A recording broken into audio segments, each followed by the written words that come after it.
Acompaña aquí es nuestro colaborador Rubén Márquez, economista nuestro de cabecera y que viene a hablar precisamente de una economía que me parece a mí que se está tambaleando un poquito. Rubén, bienvenido. Buenas tardes, Amparo. Bueno, tú sabes que a mí los viernes me gusta tener buenas noticias, pero hablando contigo antes fuera de cámara, me parece a mí que no sé yo si vamos a conseguir sacar algo positivo esta tarde de la economía. Yo lo único que puedo hacer es contar lo que está pasando y dar datos. Hombre, hay algún dato que es positivo, que lo traigo además en gráficas para que vean los espectadores y las espectadoras lo vean claramente, pero hombre, no nos podemos llevar a engaño. Hay una frase que tienen los chinos que es en realidad una maldición, que es ojalá que vivas tiempos interesantes. Nosotros estamos viviendo tiempos muy interesantes, por desgracia. Ya llevamos un par de años, ¿eh? Sí, desde que entré aquí en PTV, qué casualidad, estoy empezando Rubén, ya a mosquearme. Pues nada, vamos a tener que ver eso con una agenda delante y ya hablaremos. Sí, es la maldición de los mayas. Decían que se habían equivocado, ¿no?, de año, que era disléxico, que no era el 2012, que era el 2021. Pues mira, no sé, pero 2022 está en plan totalmente sujétame el cubata 2021. También. ¿No? Pues mira, yo además, tú sabes que muchas veces viene muy fácil de lo que quieras hablar en el programa y otras veces cuesta más. Y yo lo vi muy claro el martes que tuve que salir de viaje, en medio de la borrasca Celia con esa magnífica lluvia de barro.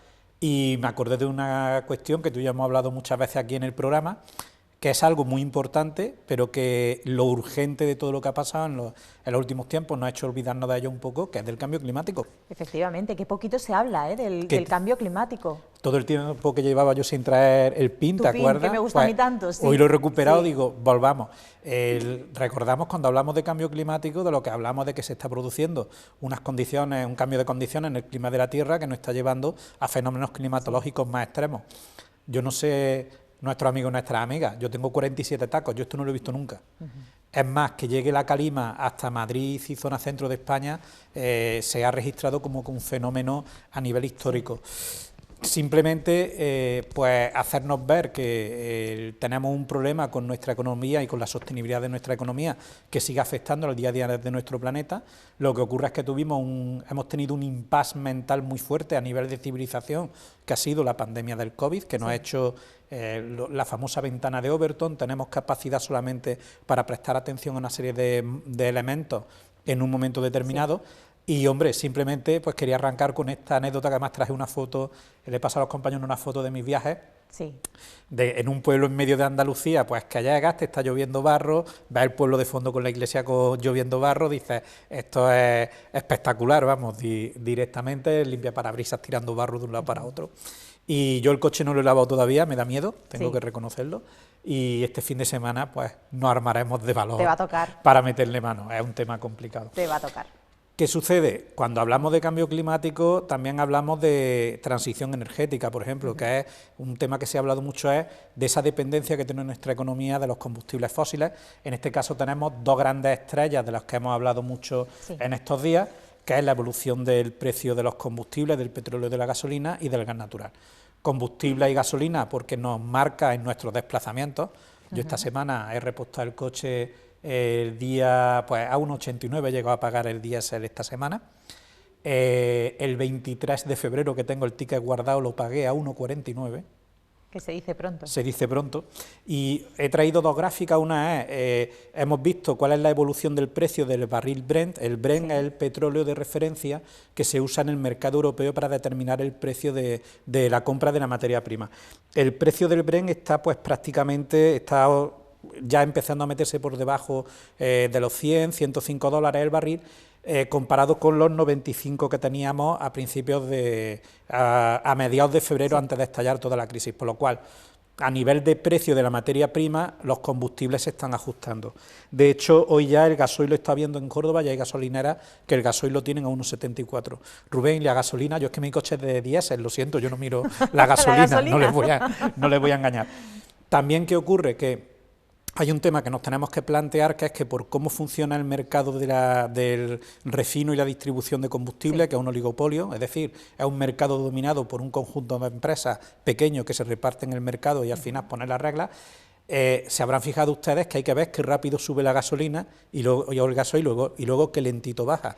Pues, eso te iba a preguntar, eso quería comentarte. Esta situación ¿cuánto se puede mantener en el tiempo? Hoy, por lo que he estado leyendo las estimaciones, calculan que en unos 15 días podemos tener unos precios parecidos a los que teníamos, si no pasa nada, insisto, es que aquí ya hay que decir, si no pasa nada. Ya es que de hoy para mañana no sabemos lo que puede pasar. Como teníamos a tener el litro de diésel un poco por debajo del €1,5. Eso es lo que están hablando unos 15 días, porque está habiendo una estabilización en los mercados. Insisto, si no pasa nada. ¿Qué puede pasar en positivo? Que los países de la OPEP, sobre todo los países del Golfo Pérsico, Venezuela, inyecten más combustible en el mercado. ¿Qué puede pasar? Pues que, por ejemplo, la Unión Europea tenga que extremar sus sanciones a Rusia y Estados Unidos, y una de ellas es dejar de importar combustible, petróleo producido en Rusia. Entonces eso volvería a tensionar los mercados. Luego, la gráfica que os he traído también, que está a la derecha, también os he traído la evolución del precio del gas natural en Europa en euros por megavatio hora, ¿vale? Esa que tenemos ahí. La gráfica de la derecha. Esta gráfica está hecha desde mayo del año pasado hasta el día de hoy. Fijaros cómo ha habido... hay una cosa que me llamó mucho la atención, que leí un artículo acerca de que Putin llevaba preparando la guerra un año. Y se basaban en los precios del mercado del gas natural. El gas natural hace un año estaba aproximadamente a unos 50 euros el megavatio hora. Y ahora resulta que lo hemos tenido a un pico de 225, pero se ha ido elevando, que esto además nos fue afectando el año pasado. Acordáis que estuvimos hablando mucho de esa subida del precio del gas natural, pues estaba habiendo una manipulación en el mercado del gas natural para provocar esa subida. Claro, estamos hablando que en periodos normales hemos pasado de pagar unos 25 euros el megavatio hora a pagar 75. Eso es 3 veces más. Claro, eso nos va a repercutir en la factura eléctrica, más una debilidad que tiene el mercado energético europeo, que es el sistema de fijación por precios marginales, que les recuerdo que es lo de que compro pollo y pago al final el precio del jamón.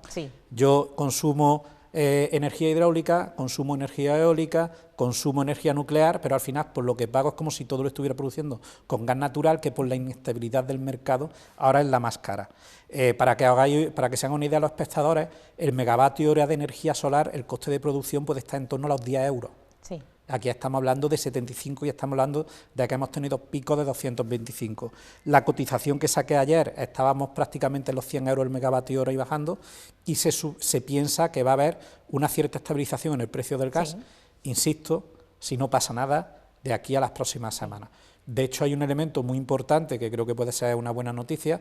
A finales de la semana que viene va a haber un consejo al más alto nivel de la Unión Europea, donde se van a tomar decisiones estratégicas sobre el mercado energético, y hay un elemento que se está poniendo encima de la mesa, que además es una iniciativa que están liderando los países del sur de Europa, entre ellos España, con Pedro Sánchez, el presidente, que está ahora viajando por varias capitales europeas, donde lo que se pretende es, en este sistema de fijación de precios, desligar o quitarle mucha importancia al gas natural, ¿de acuerdo? Más luego otras medidas que se están estudiando tomar, que se están haciendo también en otros países europeos, y que en España, pues para final de mes tendremos un mapa de cuáles son las medidas, que estamos hablando de medidas fiscales, posiblemente ayuda a las familias, a las empresas, es decir, pero como estamos hablando de algo que son miles de millones de euros, que es otra cosa que me ha preguntado mucha gente, dice, bueno, ¿y esto por qué no se decide ya de un día para otro? Pues mire usted, es que no es lo mismo una horquilla de 10 a 20 euros que una horquilla de 1.900 a 3.000 millones de euros. Usted perdone, pero es la diferencia entre te debo dinero o termino en la cárcel.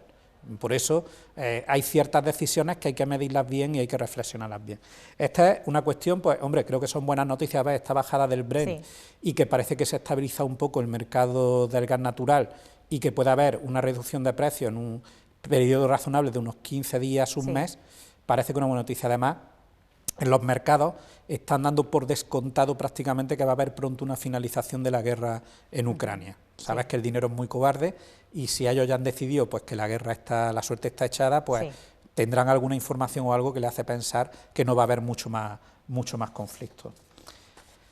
Me lleva al siguiente paso, que es hoy uno de los temas estrellas, que cuando han dicho Ana está en una gasolinera, tú y yo hemos pensado, uy, yo hoy vengo simplemente a hacer una referencia, porque también otra cuestión que me han preguntado esta semana por estos pueblos de Andalucía, acerca de si vamos a vivir desabastecimiento en ciertos elementos. Eso es importantísimo, Rubén, porque es verdad que cuando vas a comprar hay desabastecimiento en Córdoba. La cosa es, ¿de dónde viene que no me sale la palabra. Desabastecimiento. Desabastecimiento, perdón. Ahora sí. ¿De dónde viene? Porque mucha gente dice, bueno, esto es por culpa de la guerra. No, esto es por culpa de, que también hablaremos después, del tema de los transportistas, que viene de la mano del precio de la gasolina. ¿Por qué estamos en la situación en la que estamos ahora mismo? Que a mí me recordó a cuando comenzó el tema de la pandemia y uno iba a comprar a su supermercado de confianza y veía que estaba todo absolutamente vacío. Pues mira, pues como todo lo que pasa en la economía, y llevo explicando muchas semanas, no todo es un solo factor, hay varios factores. Vamos a ver. Hay un elemento, cuando estalla la guerra, la invasión de Ucrania por parte de Rusia, hay un elemento que se dispara de precio, dos elementos, uno es el combustible y otro es los precios de la electricidad. Combustible afecta a toda la cadena logística y a gran parte de la industria y las empresas. Os recuerdo que vivimos en una sociedad donde encargamos las cosas por un teléfono móvil para que nos lo traigan a la puerta de nuestra casa. Eso se hace con combustibles fósiles, que no se nos olvide. Y luego hay un segundo elemento, que es que hay ciertas materias primas o ciertos productos agrícolas que están relacionados, ejemplo, girasol, ejemplo, ciertos abonos, ciertos fertilizantes, que sabemos que se van a encarecer o que no van a llegar. Sí. De hecho, Rusia y Ucrania, sobre todo por tema de garantizar la alimentación de su población, ha prohibido las exportaciones recientemente, ¿de acuerdo? Y eso afecta al trigo y al girasol principalmente. ¿Qué es lo que ocurre? Hay una cosa muy curiosa, en España consumimos en torno a unos 250.000 toneladas de aceite de girasol al año y producimos más de 500.000. ¿Dónde ha estado? Pues que no se nos olvide cómo funcionan los mercados. Yo produzco, pero vendo donde me dan más dinero por ese producto. El que yo produzca algo en España no significa que se venda en España. La globalización significa eso. También ha habido un momento en el cual los consumidores, al igual que pasó al comienzo de la pandemia, han optado por compras de excesiva prudencia o por compras de miedo. Yo me acuerdo que el primer día que empezaron a llegarme fotos, yo me fui, que de hecho esta foto está sacada de un periódico en un supermercado al que fui yo. Efectivamente empezaron poniendo primero los carteles de, oiga, no se lleven más de 5 litros de aceite de girasol. Y claro, y yo pensaba, digo, pero vamos a ver, ¿quién consume en su casa 5 litros de aceite de girasol? Pensé, en Andalucía además. Luego también descubres que es porque a los supermercados iba a comprar gente del sector horeca, restaurantes, hoteles y tal, que sí tiran del aceite de girasol, sobre todo para los fritos, y tenían miedo a quedarse desabastecidos. ¿Por qué? Porque estaba anunciado además que iba a haber un paro patronal en el transporte, ¿vale? Palabra importante, no es una huelga, la huelga la hacen los trabajadores de un sector. Esto es un paro patronal, estos son autónomos y pymes del sector de transporte que están en una determinada plataforma que han convocado un plazo indefinido. En esto hay mucha tela que cortar y no puedo meterme, no porque no quiera ni me falten ganas, sino porque no me ha dado tiempo a prepararme. Y mis espectadores, amigos y amigas, saben que yo si hablo de algo es porque estoy preparado y tengo una opinión formada. Lo sabemos. Yo lo único que tengo claro es que está habiendo un paro patronal donde se están produciendo acciones y presiones violentas hacia una mayoría del sector que quiere trabajar y se están tomando medidas tanto desde el Gobierno como desde empresas y demás, para empezar a reducir esto. Queramos o no queramos, cualquier huelga, cualquier elemento en el sector del transporte siempre va a tener impacto en nuestra economía. Yo aquí, ¿qué es lo que recomiendo? Pues que todos tenemos que ser un poco sensatos, transportistas, gobierno, consumidores. En nuestro caso, ¿qué es lo que podemos hacer? Comprar lo que es inmediato y perecedero, que hay, lo que no hay es las cantidades que había antes. Yo les pongo mi caso, yo iba a las 9:30, he ido a comprar a mi supermercado, en vez de ir como voy normalmente a la hora de comer. Oye, y había surtido de todo, excepto una cosa que era el tema de leche, que Cobap la está pasando canutas con este tema. Hoy, por ejemplo, otra empresa de Córdoba que lo va a pasar muy mal es Cunex Cooper con la producción de cobre. ¿Qué es lo que sucede? Yo por eso aquí pido responsabilidad. Yo entiendo que cualquier sector quiera defender sus reivindicaciones y yo defiendo el derecho a la huelga, a protestar cuando crees que está lesionando tus derechos, pero el usar elementos de presión, elementos de violencia y que tú, por salvarte de una supuesta ruina tuya, quieras condenar a la ruina a otra industria, esas son de las cosas que hay que medir.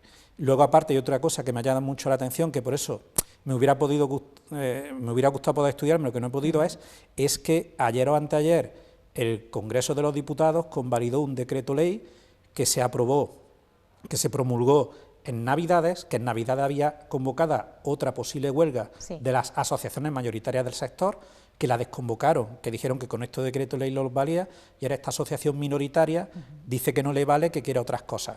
Por eso está el tema tan enrevesado y tan polarizado, que estos son los datos que tengo, amigas y amigas, no les puedo dar una opinión personal, esto es lo que tenemos a día de hoy lo que hay ahora mismo encima de la mesa, que no es poco.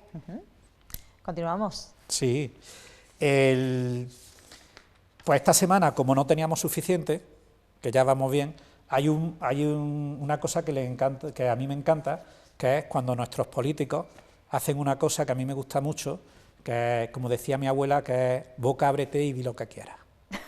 Esta semana hemos tenido dos grandes momentos de boca, ábrete y di lo que quieras, pero amigos y amigas, os voy a poner las cosas un poquito en contexto para que sepamos por dónde vienen, ¿de acuerdo? Rápidamente, Rubén. Venga, muy rápido.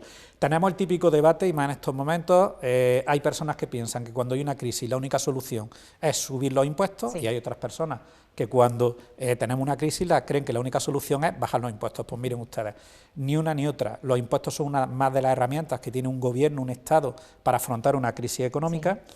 Y tenemos que tener claro una cosa, en la crisis de 2008 quien pagó el pato fueron las clases trabajadoras y las pymes y micropymes.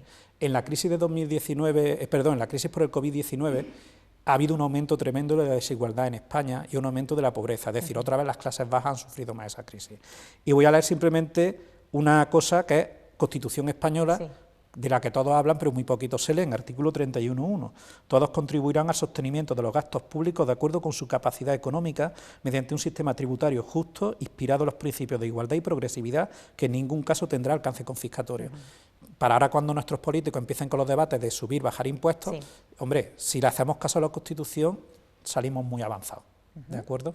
Como resumen, brevemente, Rubén. Pues mira, como resumen, lo que estamos viendo esta semana, opiniones, estamos en un momento de crisis donde los que más están ganando van a tener que aportarle a la comunidad y van a tener que devolverle algo, y sí, estoy pensando en las grandes empresas eléctricas y estoy pensando en ejecutivos como el presidente de Iberdrola, que gana pues 34 o 35 millones de euros al año a costa de mi factura eléctrica, entre otras cosas.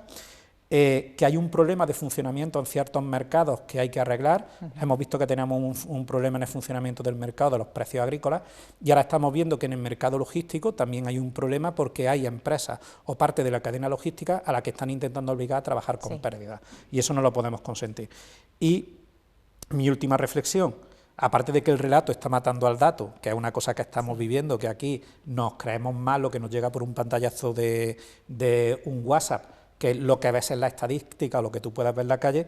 Mi última reflexión, si fuéramos más sostenibles, si hubiéramos invertido más en energías renovables, si hubiéramos invertido más en hacer un transporte por ferrocarril que es más económico, etcétera, etcétera, pues posiblemente ahora mismo no estaríamos llorando tanto ni lo estaríamos pasando tan mal. Esa es la última reflexión que quería traer. Yo sé que pensar a largo plazo cansa y no da esos resultados tan inmediatos que tanto nos gustan, pero ahora que estamos en medio de una crisis importante, si echamos la vista atrás, hace 2 o 3 años, cuando se empezó a hablar de la necesidad de hacer una transformación de nuestra economía para hacerla menos dependiente de los combustibles fósiles, petróleo, gas natural, pues ahora no estaremos en la situación de debilidad en la que estamos los europeos. En la que nos hemos encontrado.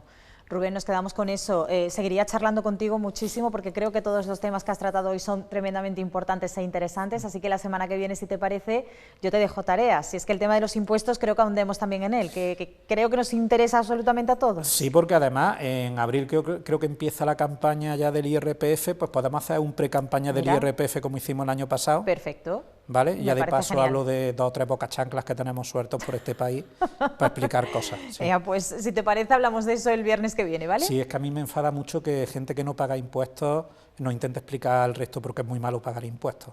Pues nada, vamos a ver lo que aprendemos el viernes. Sí, algo se nos ocurrirá. Venga. Rubén Márquez, gracias por estar con nosotros, ti, de verdad, siempre, y gracias Amparo, por ese resumen tan fantástico que has hecho hoy de la situación por la que estamos atravesando y sobre todo el por qué estamos en el punto en el que estamos, que es importante entender también por qué llegamos a ciertos momentos. Gracias por estar con nosotros. Nos vemos el viernes que viene. Hasta el viernes. Ahora.